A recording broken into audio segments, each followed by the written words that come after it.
Welcome to The Witch's Tales, where you will be immersed in stories of mystery, magic, and drama. Prepare yourself to face unexplained mysteries, bizarre phenomena, and strange adventures that will keep you glued to your eyes. With a captivating voice, we will take you into the world of thrilling stories, where truth and legend collide, making you wonder if everything is really just fiction. Shadows. The first thing that hit me wasn't the sight of the room, it was the smell. That sharp, metallic tang that just punches you in the nose, crawling all the way up to the back of your eyes, like a headache waiting to happen. It made my stomach twist. Standing in the doorway of what used to be my grandfather's study, I had a paintbrush hanging limply from my hand, forgotten. I just stared at the corner of the room where the wall met the floor. The floorboards there, darker than the rest, swollen with some kind of moisture that shouldn't have been there. I had spent 3 weeks, 3 whole weeks, making sure this place was waterproof. And yet, there it was. I'd bought this house 6 months after Grandpa Joe passed away. I was drawn to the memories, long summer visits, the peacefulness of a place that felt like home. It seemed like the perfect fresh start. But the study, well, that was the last room on my renovation list. A cramped little cave full of bookshelves and the smell of pipe tobacco and old leather. But now standing there on that October evening, watching the shadows stretch across the newly painted eggshell walls, I realized maybe leaving it for last wasn't such a great idea after all. There was this stain about the size of a dinner plate right in the middle of the floor. The edges were all ragged and uneven, like someone had spilled coffee, and it spread across the wood, soaking into the grain. But here's the thing, it wasn't dry. When I knelt down and pressed my palm against the darkened wood, my hand came away damp. And that moisture, it was colder than it should have been, and thicker than any water had the right to be. I couldn't explain it. The smell grew stronger. That sharp, metallic tang. It made my eyes water. I spent the next hour tearing up the floorboards, half expecting to find a burst pipe or a long-forgotten leak. Instead, I found dry subflooring, solid beams, all bone dry. No signs of the rains that had been hammering the roof for days. The moisture seemed to be coming from nowhere, or everywhere, like it was coming from the wood itself. But the wood showed no signs of water damage. That night, I moved my mattress into the study. The rest of the house just felt too empty, too quiet, too full of echoes from voices I would never hear again. The study, despite all its problems, felt safer, like it was contained. I positioned my bed as far from that stain as the cramped space would allow and tried to convince myself that morning would bring answers. 0, I woke to the sound of my name, not shouted or called, but whispered, soft, persistent, like the wind rustling through the trees. Marcus, that was it.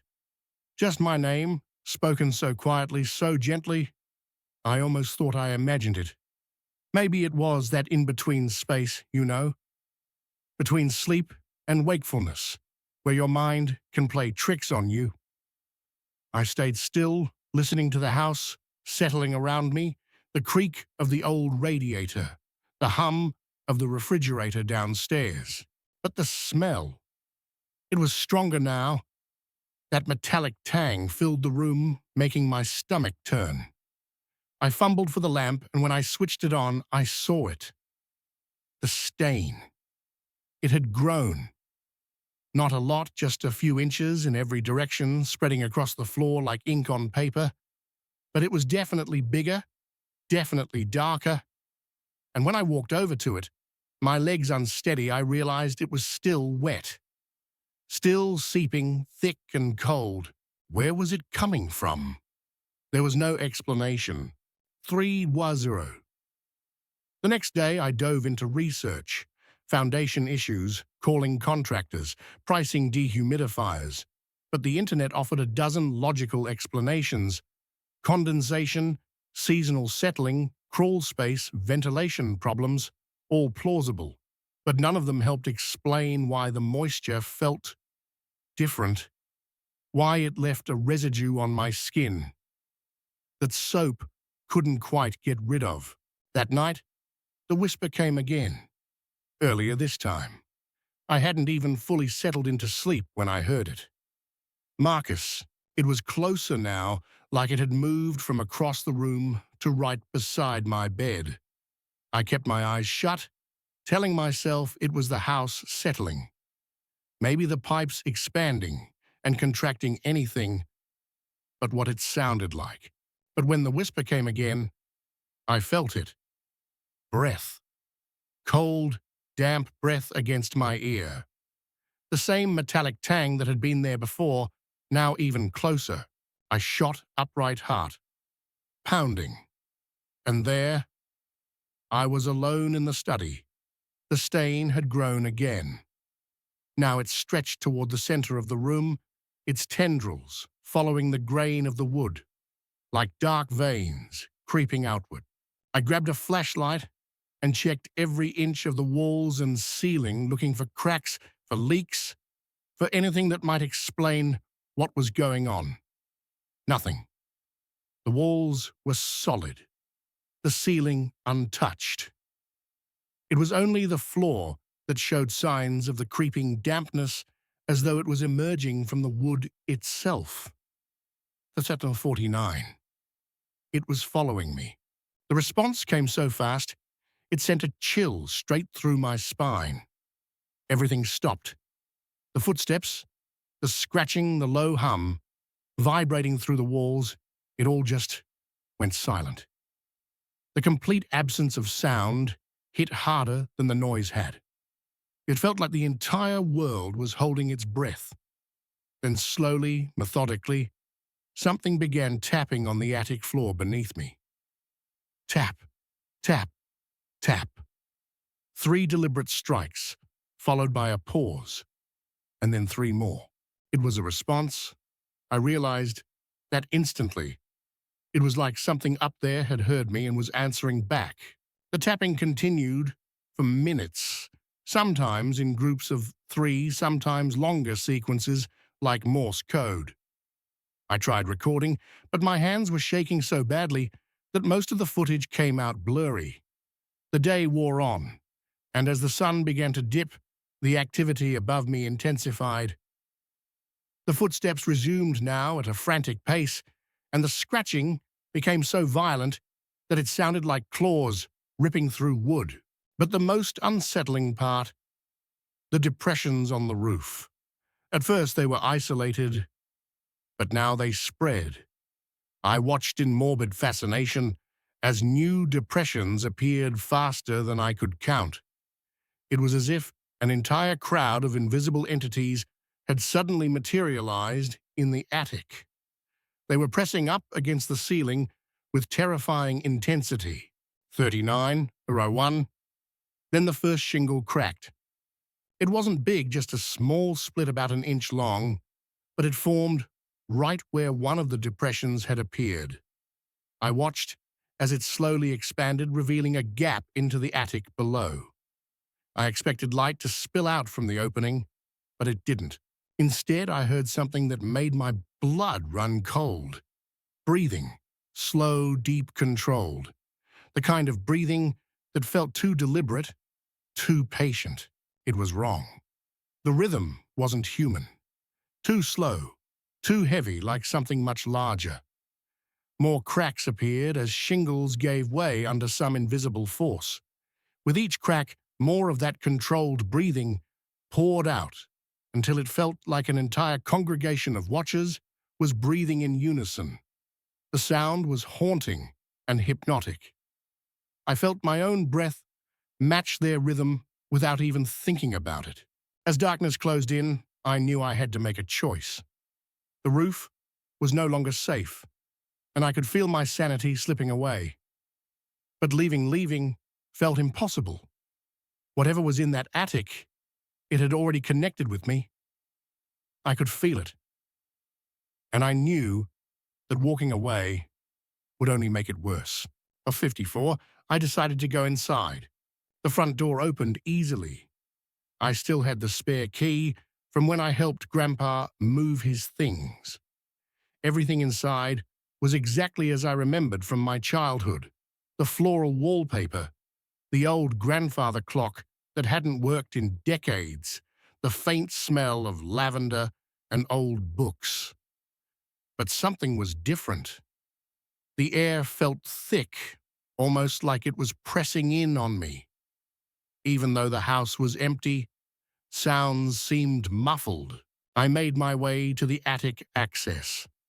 The pull-down ladder was right there in the hallway. The footsteps above had slowed to their original pace, but they still felt heavier, more deliberate. And that, breathing it continued. Slow, rhythmic, like something waiting for permission. I pulled down the ladder, and as I stepped into the attic, I was taken aback. It was much larger than I had expected, stretching nearly the full length of the house. My flashlight cut through the dust, revealing old cobwebs and forgotten boxes. But it was the footprints that grabbed my attention. They were everywhere, pressed deep into the dust. Hundreds, maybe thousands of them, crisscrossing in confusing patterns. They were wrong. Too long, too narrow, with claw marks at the toe ends. I followed them deeper into the attic, and they led me to the center of the room. There, in the disturbed dust, I found something that made my heart stop. 4303 carved deep into the wood was a word, help. I dropped the flashlight in shock, its beam spinning wildly across the rafters. In that fleeting moment, I thought I saw something move in my peripheral vision shapes, darting between the support beams, always just out of reach of the light.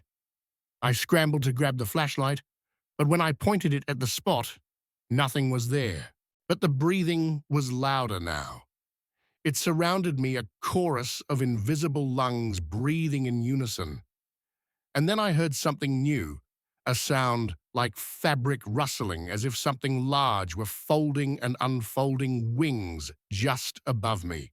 I backed toward the ladder, the flashlight sweeping frantically across the space, catching more words, scratched into the wood, trapped, forgotten, waiting, lonely. As I reached the ladder, I found one final message, larger and fresher than the others.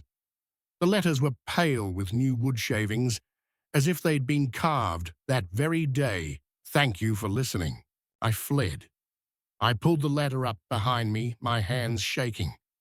But as I descended the stairs, a realization hit me with terrifying clarity.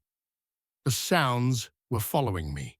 The footsteps had left the attic and were now pacing through the house itself, tracking me, keeping up with my retreat. I could hear them behind me as I ran down the stairs, out the front door, and all the way to my truck. Even as I drove away, I could swear I heard them faint, but still there. 4504. That was 3 weeks ago. I hired a contractor to finish the roof repairs. I told him the job was too big for one person. He finished in 2 days, with no issues, saying the damage was mostly from age and moisture. But I still hear them sometimes. Late at night, the footsteps, pacing across the ceiling of my apartment. The landlord insists the apartment above me has been vacant for months, and my neighbors have never mentioned anything unusual. I've tried to convince myself it's just the stress, the after effects of everything that happened at my grandparents' house. But deep down, I know the truth. Whatever was in that attic, whatever had been trapped there, for who knows how long, it's not trapped anymore. It followed me home. And sometimes, When the footsteps stop directly above my bed, I hear that same careful breathing, slow and measured, as if something is waiting for me to acknowledge it. And in the quiet, I've come to a disturbing realization. I'm not sure I want to be alone anymore. There's something almost comforting about knowing that something is listening, something that carved desperate pleas into the wooden floor and follows me wherever I go. Last night, I scratched a single word into the surface of my nightstand with a screwdriver, hello. This morning, I found a reply in the dust. Beneath my window, hello friend. I don't know what happens next.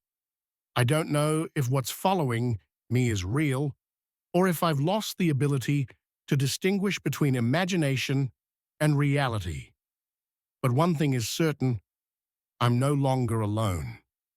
Something else knows I'm here, 8546, and demanding, always purposeful, always teaching. And I was learning. God help me, I was still learning. The key I'd forged had been just the beginning, an exercise to test my aptitude before moving on to more sophisticated tools. Each new lesson built upon the last, creating an arsenal of impossible implements designed for tasks that existed in the spaces between thoughts. I'd become a student in a curriculum I couldn't quit, bound to an instructor whose lessons grew more complex with each passing day. The forge below wasn't empty. It had never been empty. It was a classroom, and I was the first pupil to demonstrate sufficient aptitude to advance beyond the preliminary exercises. The latest sequence had lasted 14 hours, a complex rhythm that seemed to reshape the building around it.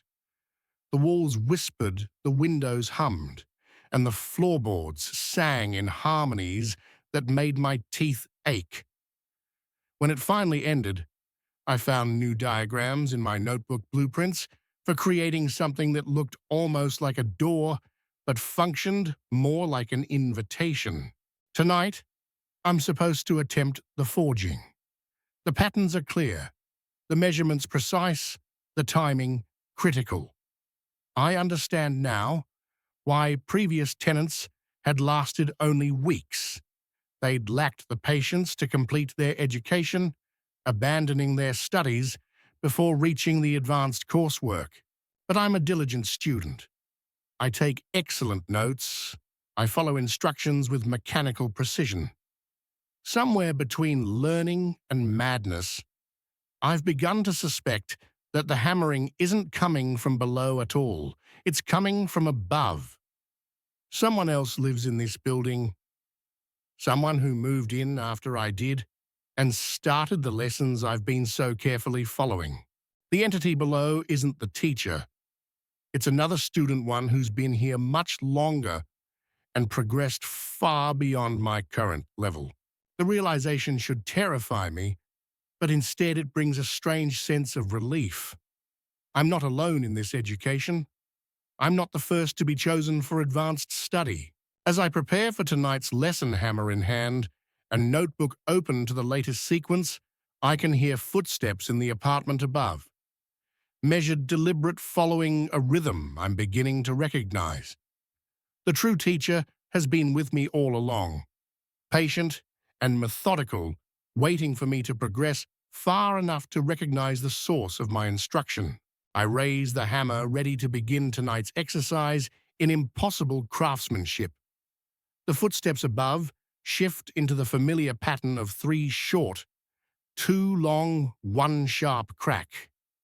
Class is in session. 11, Story 7. The Hartwell property had been on the market for 8 months when I first stepped through its front door. 8 months of price cuts and failed inspections, of buyers who walked away after 20 minutes without explanation. The seller, Marcus Hartwell, insisted the house was perfect fresh paint, throughout, new fixtures, immaculate condition. But houses don't linger like wounded animals unless something's wrong. The smell hit me before I even finished my introduction. Smoke, not the pleasant woodsy scent of a fireplace, but something acrid and wrong. like burning plastic mixed with charred meat. It clung to the air in the narrow hallway that connected the living room to the kitchen, a space barely wide enough for two people to pass. I paused, mid-sentence, my prepared speech about square footage dying on my lips. "Everything all right?" Hartwell asked, though his eyes darted away from mine when he spoke. He was a thin man in his 50s, with the kind of nervous energy that made him constantly adjust his collar and smooth down hair that wasn't out of place. I pulled out my phone's flashlight, a habit from years of showing dimly lit properties. The beam cut through the afternoon shadows, and that's when I saw them. Black patterns covered the walls, intricate arabesques that twisted and curved like Arabic calligraphy or ancient Celtic knots. They weren't painted. They seemed to emerge from the white surface itself, as if the wall had been scorched from within. The designs pulsed gently in the flashlight's glow, expanding and contracting like living tissue. "The walls," I began, but Hartwell was already shaking his head. "White throughout the house," he said quickly. "Fresh coat last month. Benjamin Moore's Swiss coffee. You can check the receipt if you want." I blinked hard and looked again. The walls were white, pristine, unmarked white, but the smell remained. "Must be something in the ventilation," I muttered, though I'd never encountered anything like it. "When did you last have the HVAC serviced?" Hartwell's laugh was too sharp, too quick. "Just last week. Everything's in perfect working order." I spent the next hour going through the motions, measuring rooms, testing faucets, noting the crown molding and hardwood floors that should have made this place an easy sell. But every time I passed through that hallway, my skin crawled. The acrid smell would intensify, and I'd catch glimpses of those black patterns in my peripheral vision. When I turned to look directly, I saw only white walls. Back in my car, I sat for several minutes before starting the engine. The October afternoon had grown cold, and my breath fogged the windshield as I tried to process what had happened. Real estate agents develop a sixth sense about houses: which ones have foundation issues, which ones have been lived in by smokers, which ones hold sadness in their walls like moisture. But this was different. I pulled out my notebook, a leather-bound pad I'd used for years, to sketch floor plans and jot down selling points. Without really thinking about it, I began to draw. My hand moved across the page in smooth, confident strokes, tracing curves and spirals that seemed to flow from memory. The pattern emerged line by line, an intricate arabesque that covered half the page. It was beautiful in a way that made my chest tight. That night, I dreamed of smoke. The next morning brought 3 new listings and a closing that should have occupied my full attention. But I found myself thinking about the Hartwell house, about those impossible patterns that existed only when I wasn't looking directly at them. During lunch, I called 2 colleagues who specialized in older properties, asking casual questions about weird smells and wall discoloration. Neither had encountered anything similar. I tried to push it from my mind, but by evening, I was back in my car, driving toward the Hartwell property. The house looked different in the dying light, smaller somehow, as if it had hunched in on itself. I sat across the street, studying the windows for signs of life. Hartwell had mentioned he was staying elsewhere while the house was on the market, something about wanting to give potential buyers space to envision their own lives in the rooms. My notebook lay on the passenger seat, and I could swear I felt heat radiating from it. I picked it up with careful fingers and opened to the page where I'd drawn the pattern. The ink seemed darker than it had been the lines more defined. As I watched, the design appeared to shift slightly. The curves deepened and the spirals tightened. A faint, smoky smell began to fill the car. I dropped the notebook and rolled down the windows, gasping in the cool evening air. When I looked back at the page, it was just ink on paper, but the smell lingered. The next day, I received a call from a client interested in the Hartwell property, Margaret Chen, a professor of art history at the local university. She wanted to see it that afternoon. I'm particularly interested in Islamic geometric patterns, she explained as we walked through the front door. I understand the house has some interesting architectural details. I led her through the rooms, pointing out the original molding and refinished floors. But my attention kept drifting to the hallway as we approached it. I braced myself for the smell, for the patterns that weren't there. Professor Chen stopped dead in the corridor entrance. "Extraordinary," she whispered. The walls were covered in black arabesques, not the simple pattern I'd seen before, but an incredibly complex design that seemed to flow and shift even as I watched. The smell of smoke was overwhelming, and I could hear a faint, crackling sound, like paper burning. "You can see them?" I asked. She nodded, pulling out her phone to take pictures. "Remarkable craftsmanship. These patterns are hundreds of years old. Traditional Islamic geometric designs, but the execution is unusual. They appear to be burned directly into the surface, rather than painted or carved." I watched her move closer to the wall, studying the details with professional fascination. "Professor Chen, I don't think you should. The mathematical precision is incredible." She continued running her finger along one of the curves, each element perfectly proportioned, the repetition extending infinitely in all directions. It's like looking at a visual representation of eternity. The moment her skin touched the wall, the patterns began to move more rapidly. The smell of smoke intensified, and I heard something that might have been whispers, or might have been the sound of flames consuming wood. "We need to leave," I said, grabbing her arm. She looked at me in confusion. "Leave, but I've only just begun to study." I pulled her toward the door, my heart pounding. Behind us, I heard the crackling grow louder. The air grew thick with heat that shouldn't have existed in the house. In the car, Professor Chen scrolled through the photos on her phone with a puzzled expression. "That's odd," she said. "They're all blank, just white walls." I drove her back to the university in silence, my hands trembling on the steering wheel. That evening, I returned to the Hartwell house alone. I had to know. The notebook lay on my passenger seat, and I could feel its presence like a weight in my chest. The front door was unlocked. I was almost certain I'd locked it after showing the house to Professor Chen. But my memory felt unreliable, fractured by the day's events. The hallway waited for me in the darkness.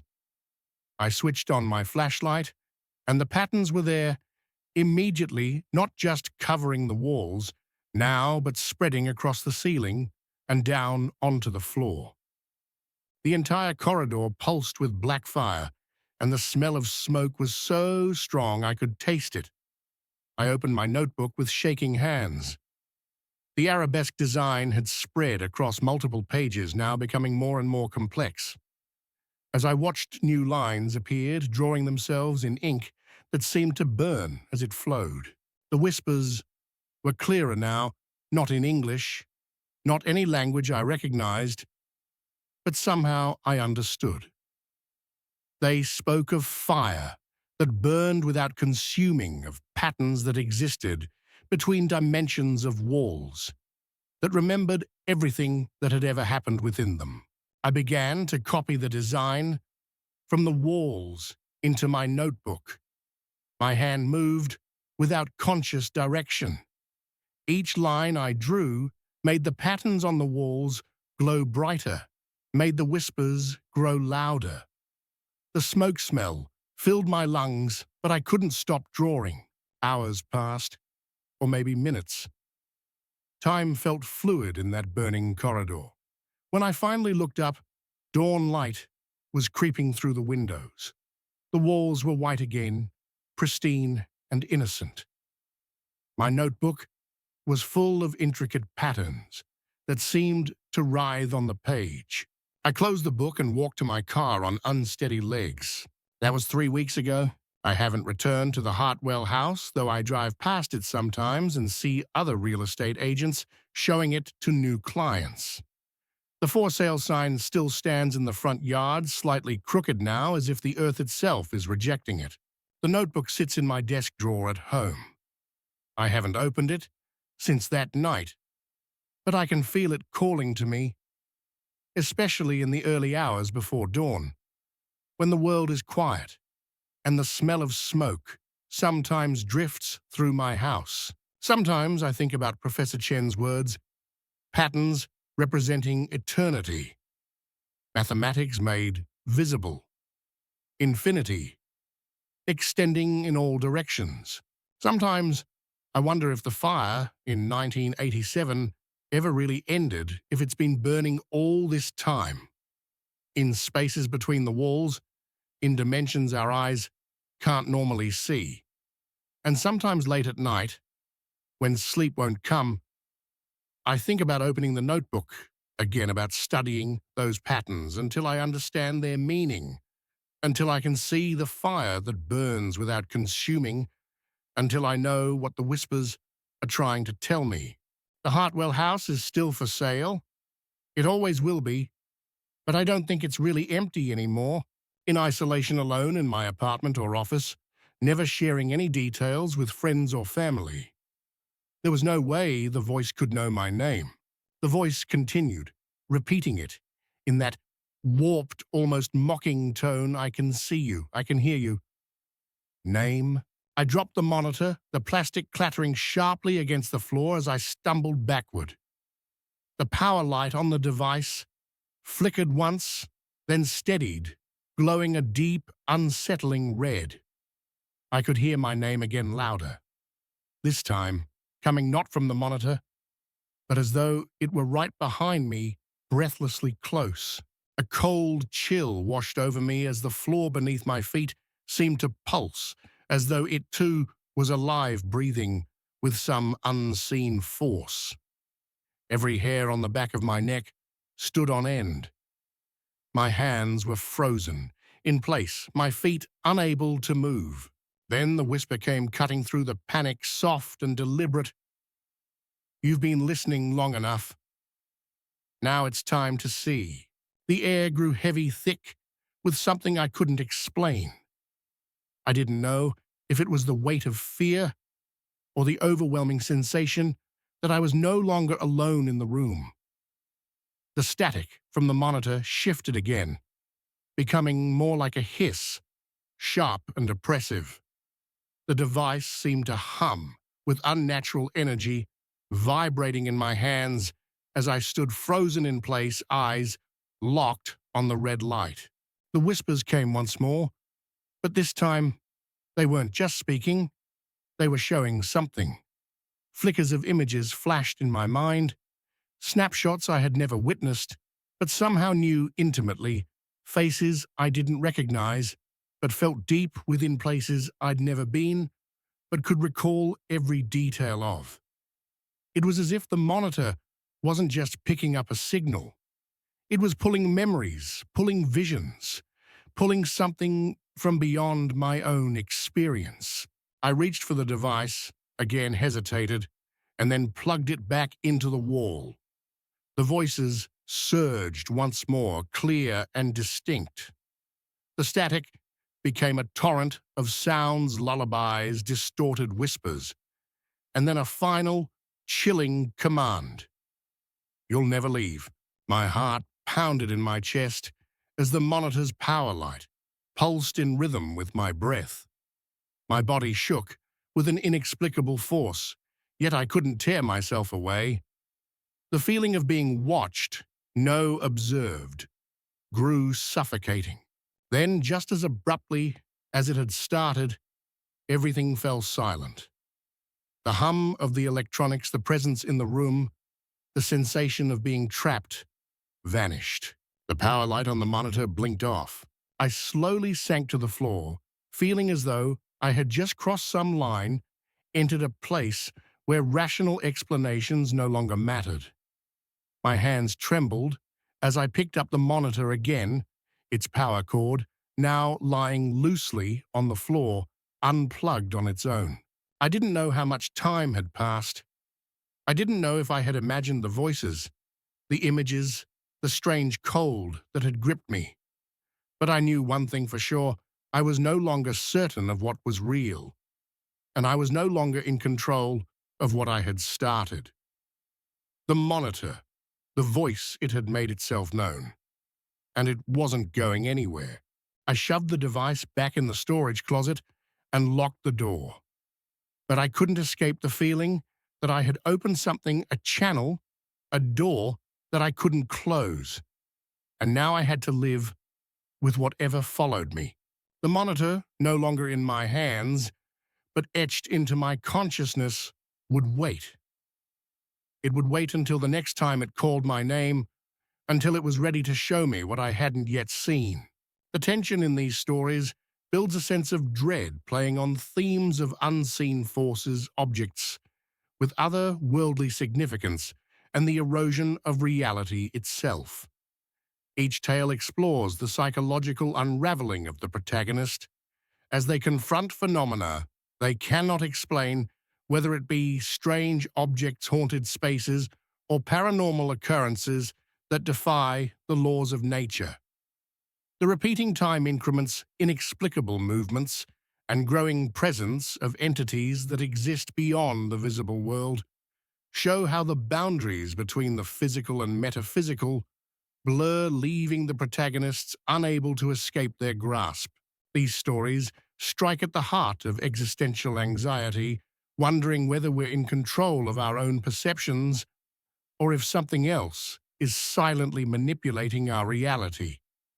As each narrative progresses, the protagonist's experiences become increasingly surreal, their grip on the real world slipping until they are faced with a choice: accept their fate or dive deeper into the unknown and confront the nature of their transformation.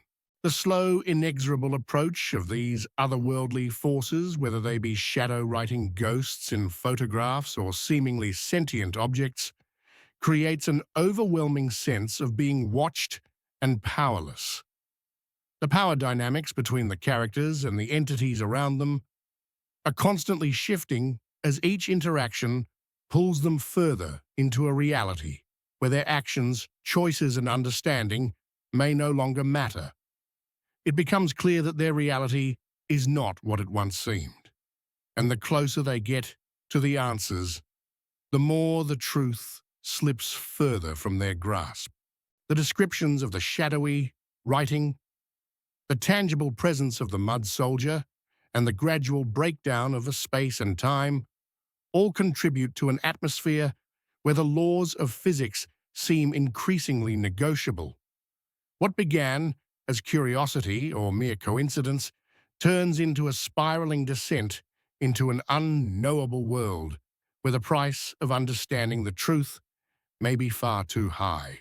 The inevitable feeling that something is coming, whether it be a convergence of dimensions, a dimensional breakthrough, or simply an irrevocable shift in reality, keeps the reader hanging on the precipice of horror, unable to look away from the dark truth that is slowly revealing itself.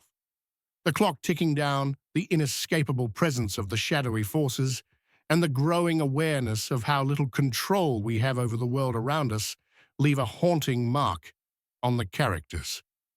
The slow unfolding of the protagonist's understanding, each increment, each shift in reality, leads to a conclusion that seems both inevitable and terrifying.